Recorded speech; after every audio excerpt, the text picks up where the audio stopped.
Profile cases are a powerful societal momentum and जब भी ऐसा कोई हाई प्रोफाइल केस सामने आता है तो it sparks the public outrage. लोग सड़कों पर आंदोलन शुरू कर देते हैं, मीडिया पर हेडलाइंस होती है एंड कभी कभी तो हमारे सिस्टम में जो इश्यूज हैं इस चीज पर भी बात होती है and these cases holds the turning point for the history. But यहीं से एक क्वेश्चन आता है, does society actually learn something from these high profile cases या फिर ये एक शॉर्ट रिएक्शन है? Hi everybody, this is Manu aka Mikamu and welcome to today's video. आज की वीडियो में we will explore whether society effectively learns from high profile cases like legal, social and political cases. While कुछ cases की वजह से हमारी society में एक बड़ा impact देखने को मिलता है, हमारे सिस्टम में बहुत ज्यादा चेंजेस देखने को मिलते हैं एंड वहीं पे कुछ केसेस की वजह से हमारी सोसाइटी एक शॉर्ट टर्म मेमोरी की तरफ जा रही होती है। Sometimes those incidents bring a huge change but sometimes एक बड़ा इंसिडेंट को भुला दिया जाता है just because of a single perspective. कुछ केसेस में तो हम देखते हैं दैट सोसाइटी अवेयरनेस आ रहा है, the organisation are changing their behaviour toward the society और the impact of that incident. वहीं पर कुछ केसेस ऐसे भी होते हैं जिसको शॉर्ट टर्म पब्लिक आउटरीच मिलता है, शॉर्ट टर्म आंदोलन मिलता है एंड शॉर्ट टर्म हेडलाइंस मिलती है and then we do not see any changes regarding that situation. इस टॉपिक को एक्सप्लोर करने से पहले हमें कुछ सोशल एंड पॉलिटिकल थ्योरीज को समझना पड़ेगा so that we can understand the topic more effectively. पहली थ्योरी है collective learning theory given by Argyris and Schon. Societies like organisation must adjust behaviour based on past outcomes. Collective learning theory में हमें ये बोला जा रहा है कि सोसाइटीज या फिर ऑर्गेनाइजेशन किसी भी तरीके की हो सकती हैं, वेदर इट्स पब्लिक, प्राइवेट और नॉन प्रॉफिट ऑर्गेनाइजेशन, इनको अपना बिहेवियर चेंज करना पड़ेगा आफ्टर एनी इंसिडेंट हैपेंस। इसका मतलब 1978 से पहले कोई भी अगर इंसिडेंट हुआ है तो एग्रिस एंड स्कॉन ये कहना चाहते हैं कि जो सोसाइटी है वो उस इंसिडेंट के बाद जो आउटकम हुआ है उसके अकॉर्डिंग अपना बिहेवियर चेंज करें रिगार्डिंग द सर्विस और given to the people also. Although this theory was written in 1978, इस थ्योरी को समझने के लिए let's just take an example for Black Lives Matters. After the Black Lives Movement, इसके बाद organisation और इंडस्ट्री ने अपने अंदर बहुत सारे लीगल चेंजेस एंड पॉलिसीज को इम्प्लीमेंट किया था। क्यों? क्योंकि ये जो मूवमेंट था ये बहुत ज्यादा बड़े बेस पे हुआ था एंड ये पूरा वर्ल्ड वाइड बहुत ज्यादा फेमस हुआ था and after this incident legally and unofficially बहुत सारे चेंजेस इन कॉर्पोरेट वर्ल्ड किए गए थे विच इन्वॉल्व्स हमें कॉर्पोरेट में ब्लैक वॉइस का अवेयरनेस करना पड़ेगा एंड ब्लैक पीपल को जॉब्स देना पड़ेगा। इसी से रिलेटेड अब हमारा दूसरा थ्योरी आता है which is public sphere theory. Public sphere theory given by Habermas in 1989 says high profile cases can shape और transform the public discourse and the collective consciousness. Public sphere theory given by Habermas, ये theory ये कहती है कि after any high profile case public में एक disclosure आता है एंड या फिर हम बोल सकते हैं हाई प्रोफाइल केसेस समटाइम्स और most of the time shapes the society और reforms the society and their social awareness. High profile cases हमें ये भी बताते हैं कि कैसे हम किसी भी हाई प्रोफाइल इंसिडेंट को या फिर किसी भी केस को हैंडल कर सकते हैं और उसका सोल्यूशन कैसे ला सकते हैं अपने सोसाइटी में। Mind you this was given in 1989। इसको समझने के लिए let's just take an example of again black life matters.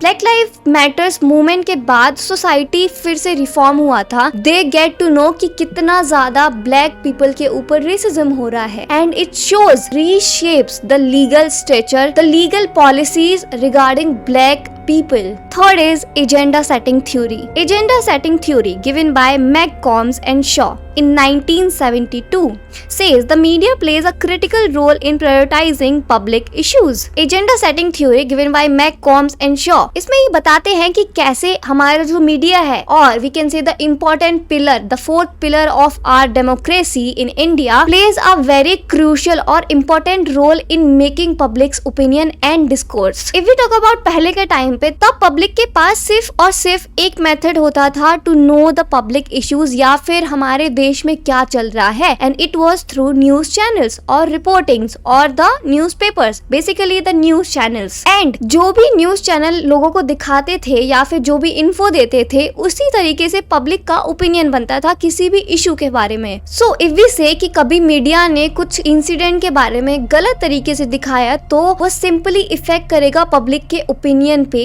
And their knowing of that issue, because वो सिर्फ और सिर्फ एक साइड का स्टोरी देखेंगे and they will make their opinion related और directly related to that news और that side of the story. Media को हमारे देश का, हमारे गवर्नमेंट, हमारे डेमोक्रेसी का एक फोर्थ पिलर और बहुत इंपॉर्टेंट पिलर इसलिए बोला गया है क्योंकि it plays a very crucial role in knowing in giving public's opinion and their news related a public issue। जब से हमारा देश आजाद हुआ है एंड अभी तक हमसे पहले की जनरेशन मीडिया पे बहुत ज्यादा ट्रस्ट करती है and they have this opinion in their mind, और we can say they have this fact in their mind कि अगर मीडिया पे कुछ भी दिखाया जाएगा तो वो एकदम फैक्ट होगा एंड वो एक सच्चाई होगी, forgetting the fact that media भी एक ह्यूमन है जो कि हमें एक न्यूज को डिलीवर कर रहा है and that can be false sometimes also। And यहीं से हमारा लास्ट थ्योरी आता है which is event fatigue and symbolic politics।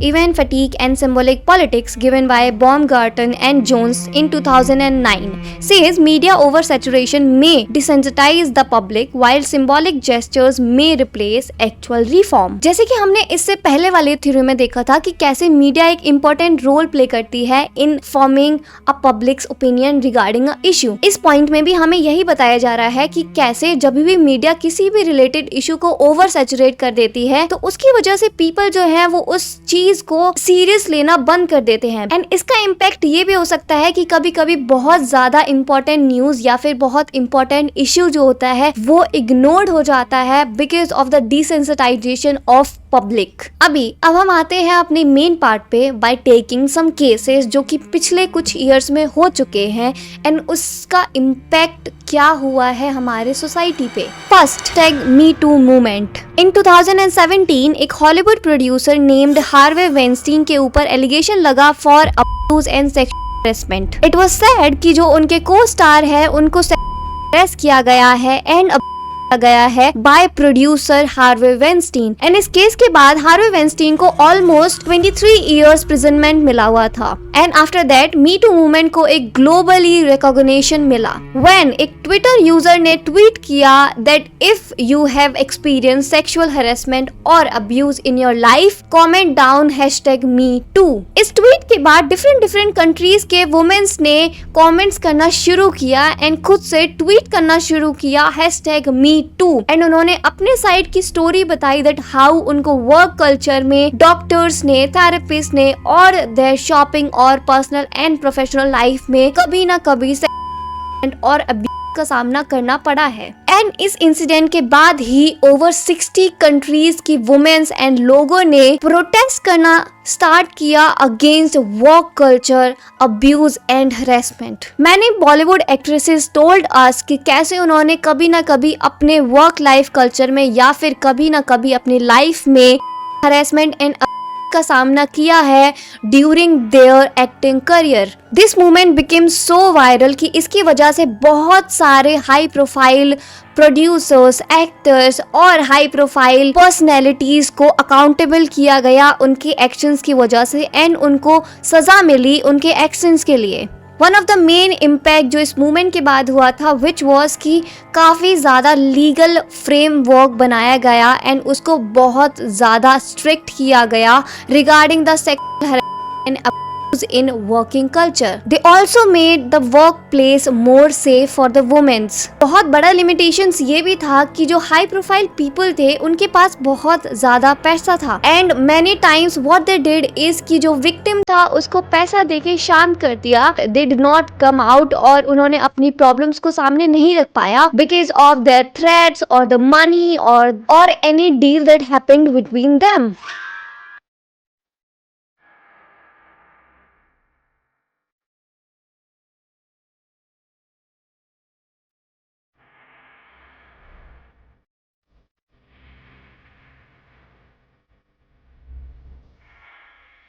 हालांकि इस मूवमेंट की वजह से वेस्टर्न कंट्रीज में बहुत ज्यादा चेंजेस देखने को मिले थे, वुमेन्स को बहुत ज्यादा सेफ प्लेस मिला था वॉक करने के लिए, बट वहीं पे एक और साइड थी, एक और डार्क साइड थी, which was south Asian countries and African countries, जहां पर अभी भी जो ये सिस्टम था बहुत ज्यादा वीक था एंड ये मूवमेंट ने भी उनकी वर्क लाइफ प्लेस को सेफ नहीं बनाया था। And the main reason was कि जो वुमेन्स थी या फिर जो लोग थे जिन्होंने ये चीज सफर किया था, they do not come out, they do not report their incident to anyone. क्यों? क्योंकि उनके दिमाग में एक सोसाइटल स्टिग्मा है दैट इफ कोई भी लड़की इस इंसिडेंट को रिपोर्ट करती है then people will criticise that women और that victim and not the culprit. And ये तुम्हें बताऊं तो ये सिर्फ 2017 या फिर इतनी पुरानी बात नहीं है, वी टॉक अबाउट 2025 एंड अभी भी बहुत सारे इंडिया में ऐसे केसेस हैं जो कि रिपोर्ट किए ही नहीं जाते हैं, जो कि लोगों के पास पहुंचते ही नहीं है, उनको जानकारी ही नहीं है। क्यों? क्योंकि पीपल हैव दिस स्टिग्मा कि अगर वो इस चीज के ऊपर अपनी आवाज उठाते हैं या फिर किसी और को पता लगता है then they will be heavily criticised और लोग उन्हीं को बुरा बोलेंगे एंड उन्हीं को बहुत ज्यादा डिग्रेड करेंगे rather than speaking to the culprit or taking action towards the culprit. George Floyd and the Black Lives Matter movement. George Floyd's death in May 2020 captured a video showed a police offering kneeling on Floyd's neck for over 9 minutes. This triggers worldwide protest under the banner of Black Lives Matter (BLM), a movement founded in 2013 to fight systematic racism and police brutality. ये incident 2020 में हुआ था जब एक police officer ने George Floyd नाम के एक ब्लैक पर्सन को पकड़ लिया था एंड विदाउट एनी रीजन उन्होंने उसकी गर्दन पे अपना पैर रखे हुआ रहा and he kept kneeling his leg on George Floyd neck for almost 9 minutes. जब उनकी गर्दन पे वो अपना घुटना 9 मिनट से ज्यादा तक बहुत प्रेशर में रखे रहे, इस इंसिडेंट की वजह से जॉर्ज फ्लॉयड का डेथ हो गया था एंड किसी बंदे ने ये वीडियो को रिकॉर्ड कर लिया था and it became viral on social media. जब ये वीडियो बाहर आया तो बहुत ज्यादा ब्लैक पीपल जो थे बहुत एंग्री हुए एंड उनके ऊपर एक आउटरेज हुआ एंड उसके बाद बहुत ज्यादा बड़ा प्रोटेस्ट होना शुरू हो गया था। ये प्रोटेस्ट इतना बड़ा था कि वर्ल्ड वाइड के जो पीपल थे वो कलेक्ट हो चुके थे एंड वो ब्लैक लाइव मूवमेंट को टाइटल देके इस चीज को प्रोटेस्ट कर रहे थे एंड सेइंग दैट कि यूके या फिर वेस्टर्न कंट्रीज में अभी भी ब्लैक पीपल के लिए कितना ज्यादा रेसिज्म है एंड इनइक्वालिटी है। जॉर्ज फ्लॉयड एक नॉर्मल पर्सन था and he did not deserve this death. वो पुलिस ऑफिसर ने उसके ऊपर कुल 9 मिनट तक अपना घुटना इतना दबा के रखा that he lost his life and इसी वजह से लोग बहुत ज्यादा ट्रिगर हुए थे कि just because he is a black, क्या तुम्हारे पास ये राइट है कि तुम उसकी लाइफ ले सकते हो? and this became a public outrage. After this incident, वहाँ के बहुत सारे legal changes किए गए, बहुत सारे corporated policies को change किया गया था so that black people के लिए और space बन सके। More than 60 countries जो थी उन्होंने इस चीज के regarding protest किया था and they stand against this situation. इसका एक इम्पैक्ट ये भी हुआ था कि बहुत सारे जो स्टैचूज थे इन वेस्टर्न कंट्रीज उसको रिमूव किया गया था क्योंकि उनका कहीं ना कहीं एक सिंबॉलिक मीन था the slavery of black people and इसकी वजह से उन बहुत सारे स्टैचूज को हटा दिया गया था एंड ऑल्सो उसके साथ ही साथ बहुत सारे कंपनीज या ऑर्गेनाइजेशन के जो नेम्स थे उनको भी रीचेंज किया गया था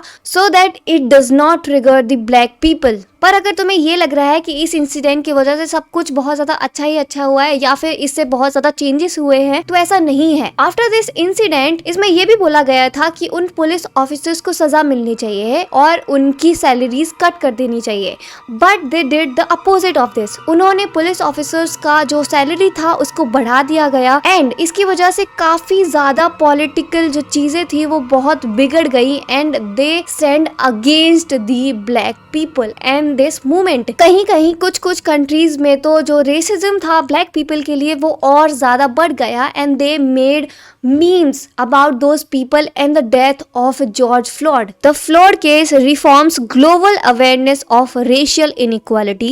In countries like the UK and Australia, indigenous and minority group begins demanding accountability of deaths in custody. However, without consistent institutional support, the momentum struggled to convert into systematic overhaul. ये incident के बाद एक social awareness आया regarding the inequality that black people are facing, but कहीं ना कहीं western countries like UK and US यहाँ पर ये भी हो रहा था कि जो पीपल थे उन्होंने डिमांड किया जस्टिस के लिए और उन लोगों की कस्टडी के लिए जिसकी वजह से ब्लैक पीपल की जान गई है या फिर जिनका मर्डर हुआ है। ओके, बट उसका अपोजिट हुआ, उन लोगों को जस्टिस नहीं मिला एंड क्योंकि वो एक माइनॉरिटी ग्रुप था तो उनको इग्नोर किया गया एंड उनको कस्टडी या फिर उनको जस्टिस नहीं मिला that they should have given. Still इसके बाद एक सिस्टमेटिक, एक प्रॉपर सिस्टमेटिक चेंज हमारे लीगल रूल्स में नहीं आया था regarding the black lives matter movement and technically we can say कि कोई भी लीगल फ्रेमवर्क एक नया या स्ट्रॉन्ग नहीं बना था टू सेव और to serve the justice and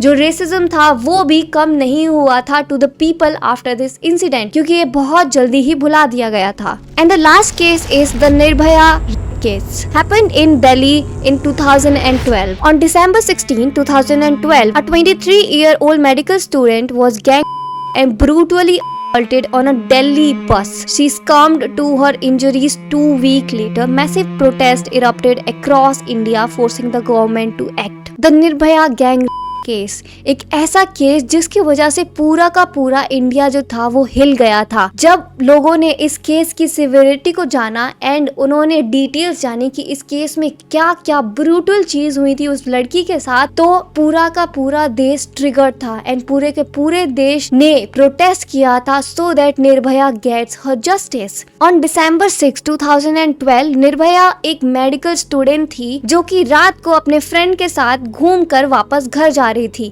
and it was very late. उसको कोई भी बस नहीं मिल रहा था एंड इन द एंड उसको एक बस मिला जो कि बहुत पूरा का पूरा खाली था, उसमें कोई भी लोग नहीं थे। So Nirbhaya trusted those man and वो उस बस में चढ़ गई थी and she was going to her home क्योंकि बहुत रात हो गया था and she was with her friend. इस केस में निर्भया को गैंग किया गया in that bus, in that Delhi government bus and doctor से इतना ट्राई किया उसको सेव करने का, शी लॉस्ट हर लाइफ। उसकी इंजरीज इतनी ज्यादा सिवियर थी दैट उसके इंटरनल ऑर्गन्स जो थे वो उसके बॉडी से बाहर आ चुके थे। The case was so gruesome कि इसने पूरे के पूरे देश को शॉक कर दिया था एंड पीपल डिडंट नो कि how a person can do this to a human being.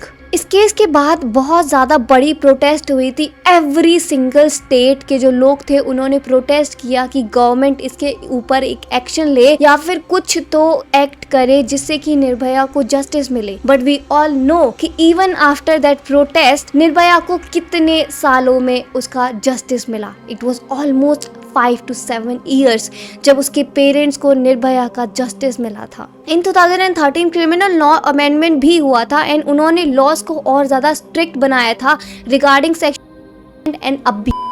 Fast track of these cases in the court was introduced, but still we know कि ये जो fast track जो implement किया गया था या फिर जो law लाया गया था उसका implementation आज भी नहीं हुआ है। Even after this incident जो कि इतना ज़्यादा बड़ा था और इतना ज़्यादा gruesome था, हमारे इंडिया में कुछ भी change नहीं हुआ था या फिर especially if I say in Delhi, nothing changed after this। Government ने बहुत सारी पॉलिसीज लाई इस केस के बाद, उन्होंने बहुत सारा चेंज किया इस केस के बाद, बट पीपल जो थे वो कभी भी या फिर अब्यूज को रिपोर्ट ही नहीं करते थे एंड वहाँ पे भी सेम आई सेड बिफोर एक स्टिग्मा था दैट जो विक्टिम है उसी को गालियां या फिर उसी को क्रिटिसाइज किया जाएगा while the culprit is being freed. इस केस के बाद भी इंडिया में कल्चर जो है वो बिल्कुल भी कम नहीं हुआ एंड स्पेशली इफ आई से एवरी 3 to 5 मिनट्स में दिल्ली में एक होता है and that did not changed. हम इसका एक प्राइम एग्जांपल ले सकते हैं which happened in 2024 in Bengal. What happened with the doctor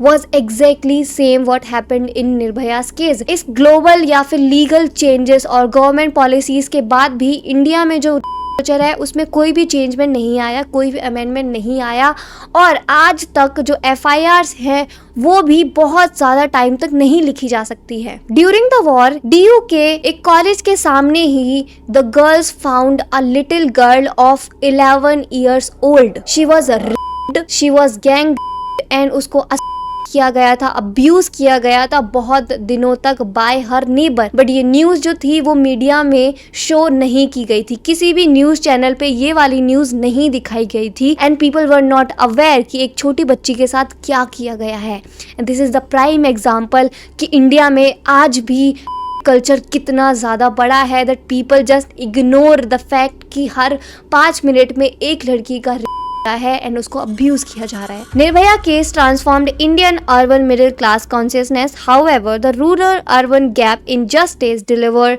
remain stark. Educational reform and gender sensitivity training have been recommended but under implemented learning appears fragmented and geographically skewed. भले ही Nirbhaya case के बाद rural areas में लोगों को इस चीज के बारे में कॉन्शियसनेस हुआ या फिर इस चीज के बारे में अवेयर किया गया था, बट स्टिल जो केसेस थे वो स्टिल सेम ही रहे, वो तरीका सेम ही रहा एंड उसमें कोई भी चेंज नहीं आया। गवर्नमेंट ने उनको एजुकेशन और ट्रेनिंग देने का वादा किया था एंड उन्होंने कहा था कि वहाँ पे इम्प्लीमेंट होगा, बट वी स्टिल नो कि इट्स अंडर इम्प्लीमेंटेड एंड लोगों के पास ट्रेनिंग नहीं पहुँच रही है। हर एक केस से हम किसी ना किसी इशू पर रिफ्लेक्ट करते हैं एंड उससे बहुत ज़्यादा रिफॉर्म्स या फिर चेंजेस लाते हैं अपने सोसाइटी में और लीगल स्ट्रक्चर में। बट जब हम बात करते हैं सोसाइटी लर्निंग की तो it depends on many various factors. One of the main factor is public का जो आउटरीच या फिर पब्लिक का जो गुस्सा होता है वो बहुत ज़्यादा टेम्पररी होता है। So when ever any big incident या फिर हाई प्रोफाइल केस हैपन्स तो पब्लिक जो है वो बहुत छोटे टाइम के लिए प्रोटेस्ट करती है या फिर उनके अंदर गुस्सा रहता है and then after a week they will forget about that incident and उनके अंदर कोई भी चेंज उस इंसिडेंट की वजह से नहीं आ पाता है and the public outreach has become a short time period. किसी भी इम्पैक्ट को लाने के लिए जो पब्लिक आउटरीच है वो बहुत ज्यादा बढ़ता ही रहना चाहिए एंड वो एक लॉन्ग टाइम पीरियड के लिए रहना चाहिए। लाइक जैसे कि हमने ब्लैक लाइव्स मैटर मूवमेंट में देखा था, उन्होंने एंड में बहुत सारे चेंजेस किए थे, जैसे कि उन्होंने बहुत सारे स्टैचूज हटा दिए थे और नेम चेंज कर दिए थे। बट जस्ट तुम एक कंपनी का नेम चेंज कर दो या फिर कुछ स्टैचूज हटा दो लॉन्ग टर्म के, जो कि लॉन्ग टर्म के लिए चले या फिर लोगों के माइंड में वो चीज रह जाए। ऐसे बहुत सारे चीजें तो जस्ट एक परफॉर्मेंस बेस्ड रह जाती हैं that people will just do these things to just show कि हाँ हम इस चीज को रिस्पेक्ट करते हैं, बट इन एक्चुअल वो ऐसा कुछ भी नहीं कर रहे होते हैं, which we learned in black live matters movement. क्योंकि मैनी टाइम्स एक एलीट या फिर एक वेस्टर्न एक्टर किसी चीज के बारे में बोलता है या फिर अपना आवाज या फिर एक ट्वीट भी कर देगा ना, तो people will shift their opinion to him and वो भूल जाते हैं जो माइनॉरिटी ग्रुप में या फिर जो छोटे पीपल हैं या फिर जो नॉर्मल पीपल हैं उनका क्या प्रॉब्लम्स है या फिर डू दे गेटिंग जस्टिस और नॉट। इंक्लूसिविटी का एक एग्जाम्पल हम ले सकते हैं द रीसेंट केस, जहां पर एक इन्फ्लुएंसर जो कि सिर्फ और सिर्फ 22 साल की थी उसको अरेस्ट किया गया on a basis of a reel, जिस रील में उसने बोला था कि कैसे अभी वॉर के टाइम पे जो खान्स ब्रदर्स हैं या फिर बहुत सारे इंडियन सेलिब्रिटीज हैं उन्होंने इस चीज के बारे में कुछ आवाज नहीं उठाया या फिर इस चीज के बारे में सपोर्ट में नहीं आए। And as you know after that case वो लड़की को अरेस्ट किया गया and she was mistreated by the police officers and the media. उन्होंने उसको बहुत गंदी तरीके से ट्रीट किया and they treated her like वो that she is a culprit of any murder और अ किडनैपर। एक responsible journalism is the key to growing country. By this sentence I mean कि एक जो मीडिया है वही एक पब्लिक ओपिनियन को बनाती है या फिर एक वो मेन फैक्टर प्ले करता है in making a public issue big और स्मॉल। जब भी मीडिया किसी भी चीज को सैचुरेट कर देती है, ज्यादा ही सैचुरेट कर देती है या फिर उसको बहुत ज्यादा कम तरीके से या छोटा दिखाती है, तो उसकी वजह से पीपल के माइंड में देयर गोज दिस फैक्ट कि यस वो चीज इतनी छोटी है या फिर इस चीज को इतना वैल्यू देना चाहिए। So as I said before, media plays a very very crucial role in making और breaking societal learnings on high profile cases. In the end I would say कि जब भी एक हाई प्रोफाइल केसेस सामने आता है तो वो हमें हेल्प करता है कि कैसे हम अपने लीगल स्ट्रक्चर को या फिर वो जो आउटकम हुआ है उससे हम कैसे अपने बिहेवियर को चेंज कर सकते हैं, रिफॉर्म कर सकते हैं। We can see from the previous example कि किसी से भी एक लॉन्ग टर्म चेंज हमें नहीं मिला है, या फिर वी कैन से कि सोसाइटी जो लर्न करती है इन हाई प्रोफाइल केसेस से वो नहीं किया गया है। Be it Nirbhaya case, be it me too movement और be it black live matters. अभी भी क्या ब्लैक पीपल के लिए रेसिज्म नहीं है? है। अभी भी क्या इंडिया में रेप्स नहीं हो रहे हैं? हो रहे हैं। क्या अभी भी लेडीज या फिर पीपल्स के साथ वर्क प्लेस में अब्यूजमेंट नहीं हो रहा है? हो रहा है। सो इट शोज कि इवन आफ्टर इतने बड़े हाई प्रोफाइल केसेस के बाद भी, जिसमें बहुत डिफरेंट कंट्रीज के पीपल इन्वॉल्व हैं एंड उन्होंने इतना बड़ा प्रोटेस्ट किया है, still there were no permanent changes and कोई भी ऐसा चेंज नहीं आया है जिसकी वजह से थोड़ा सा भी पीपल का माइंडसेट अलग हुआ हो। रियल लर्निंग रिक्वायर्स कि हम जो हेडलाइंस हैं उसके पीछे भी देखें, हम देखें कि जो इनइक्वालिटी हमें सामने से दिखाई जा रही है उसके पीछे क्या क्या हो रहा है। And real learning also involves a strategic planning and a emotional patience and strategy. अगर जब तक हम अपना emotionally and a systematic plan नहीं बनाते हैं किसी भी changes के लिए या फिर किसी भी learning के लिए, तब तक हमारे world में कोई भी change नहीं आ सकता है। And that is how society will learn for a long period of time. So yeah, this is all for today's video. I just wanted to talk about does society actually learn from these high profile cases or not, and this is all for today's video. I hope this video was beneficial for you, and अगर तुम्हारे पास कोई भी opinion है related to this topic तो please drop down in the comments and I'll see you in the next video. Bye.